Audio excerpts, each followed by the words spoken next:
ফাহাদ, আমি গতকাল থেকে তোমাকে বারবার করে বলতেছি নীলার আজকে এনগেজমেন্ট, আমাদের একটু আর্লি যেতে হবে, দেরি করা যাবে না। আচ্ছা আমি না বুঝি না, এই যে বিয়ে শাদী এঙ্গেজমেন্ট ফ্যামিলি প্রোগ্রাম এগুলো সব ছুটির দিনে কেন হতে হবে?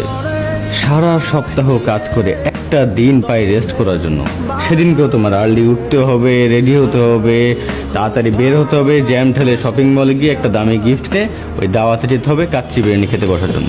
এটা কি কোনো ছুটির দিন হতে পারে? ফাহাদ, আমি না তোমার সাথে কোনো তর্কে যেতে চাচ্ছি না, তুমি কি কাইন্ডলি রেডি হবা? কি ব্যাপার, 1 ঘন্টা আগে দেখলাম তুমি এখানে বসে আছো, 1 ঘন্টা পরে বসে আছো, রেডি হবো কখন? আমার যেতে ইচ্ছে করছে না, তুমি যাও। তুমি তো কালকেই বললে যে তুমি যাবা।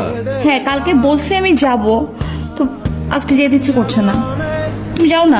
ঠিক আছে, আল্লাহ হাফেজ। আমি রেডি, চলো। হ্যাঁ চলো না, চলো চলো।